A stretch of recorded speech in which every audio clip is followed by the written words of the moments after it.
Nja coronavirus. Mo coronavirus.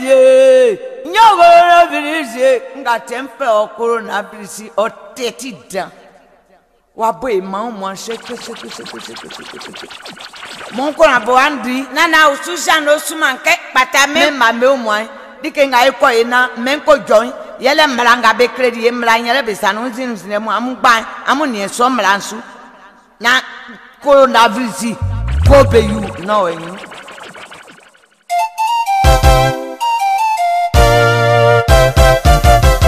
inja coronavirus mo coronavirus atrane ya de wabi efe me papa me fuma mwanu kangaza be wa edi paki anwana edi paki ni nya paki moti glory keni anwana edi paki esinga be obonu esebe akyo eninga be obono esebe akyo anyako kanzu tubate coronavirus dalen yo saki kaka o pa kranio anyako misi osushano yaki pata beke nana kona bede yaki pata beke ariat kona bede e ako alasani watrabola se yaki pata beke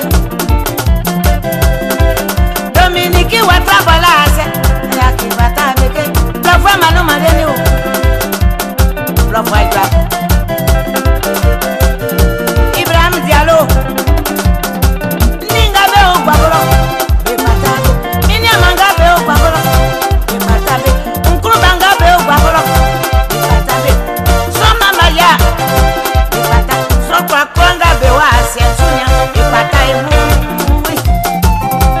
mini amu yako patenga nakeli ke kwembe wisana sekabe kotre yo enu anga ifa etoje wanya ifa ipata emu kali kanke ma ko kwabo anwusia musa me muri samra protect te bakangamu ansi kai masi bakangamu ebesie yo labe kwa chukube ba amoni America Communist Ahmed Bakayoko Adama Bitogo Jao Pole mo coronavirus ya coronavirus African from jam from mo sheri kango fio se blale o se asale o wa polentida o teta kangale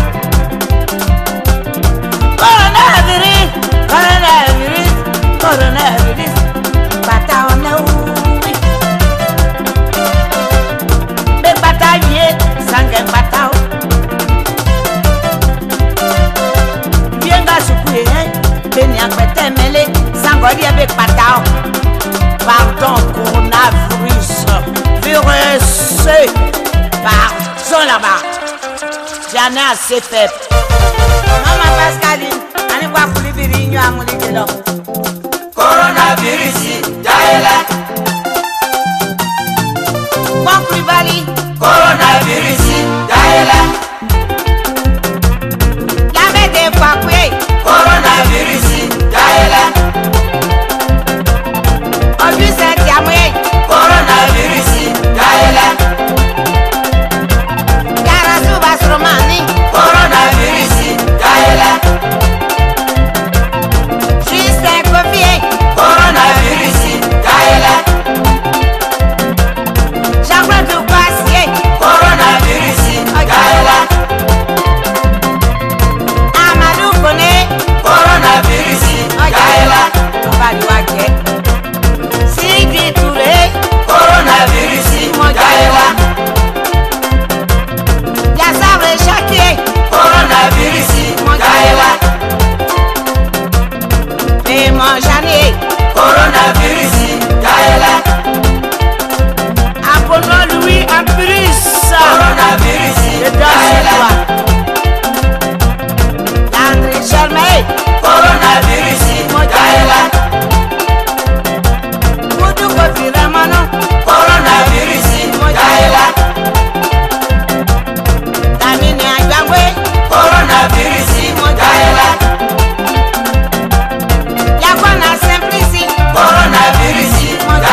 Maurice Bandama Maurice. Coronavirus, Gaëla. Vous coronavirus, moi Gaëla. Coronavirus, Gaëla. Non, on tête dans quoi Coronavirus, Gaëla. Claudia soit et Félix. Pardon, Kobe you, my brother.